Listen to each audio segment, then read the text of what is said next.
Welcome back to Askewed Reviews. And throughout the month of October, I'm doing a theme called Spooky Season Suggestions, where I'm taking a bunch of horror movie suggestions that I've gotten throughout the year from my viewers and finally doing the reviews for them.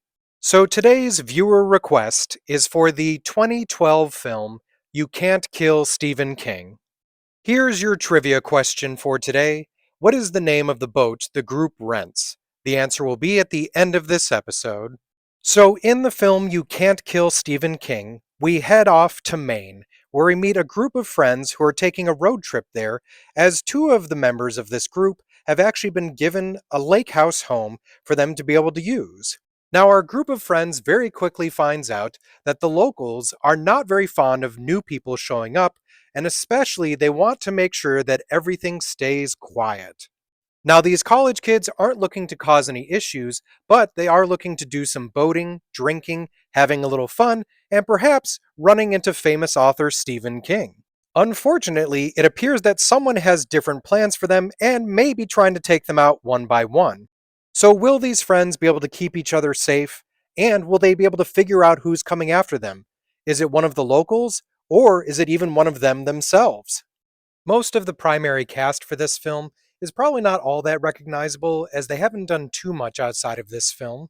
The characters of Ronnie and Monroe were actually played by Ronnie Khalil and Monroe Mann, who were two of the directors for this film and co-writers. The other director was Jorge Valdez Iga.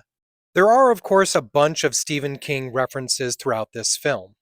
Monroe and Hilary Bachman are brother and sister in this film, and the name Bachman actually comes from a pen name that Stephen King used for a bit, which was Richard Bachman. There are a handful of references to The Shining. For instance, Ronnie is dressed up as Danny in his dream sequence. Ronnie also talks to his finger just like Danny did. The mother and son at the diner are named Wendy and Danny, and there's even a pair of creepy twins.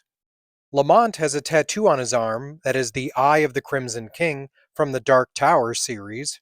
He is also briefly dressed up as Pennywise from It, although saying dressed up is not exactly correct. If you've seen this movie, you know what I mean. The two characters of Sheriff Pangborn and Deputy Dodd are recurring characters in many Stephen King novels.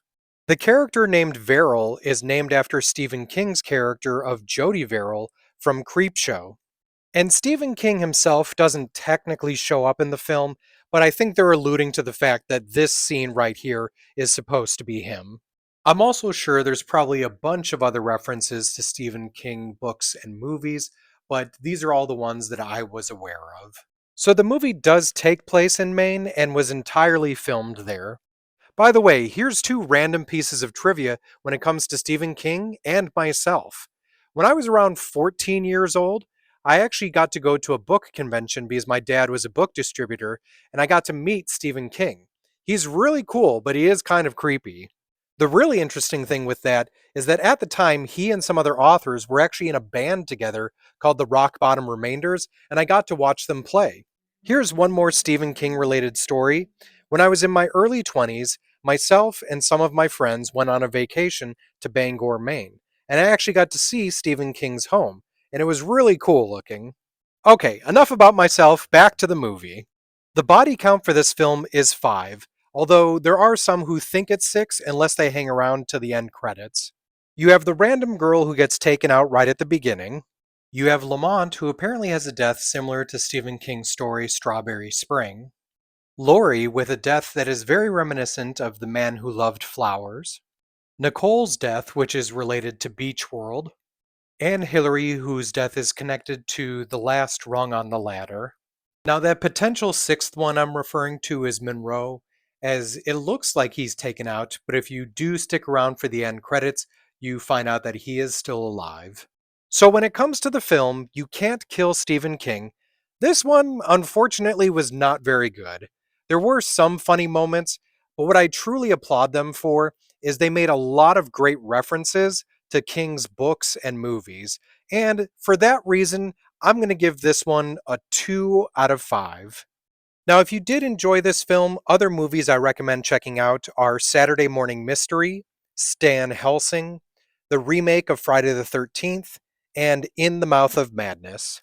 And now it's time to answer the trivia question from the beginning of this episode. What is the name of the boat the group rents? So the speedboat that they end up renting is named Christine, which of course is another great Stephen King reference. I hope you enjoyed this episode of Askewed Reviews, and if there's a movie you'd like to see get a review, just mention it in the comments.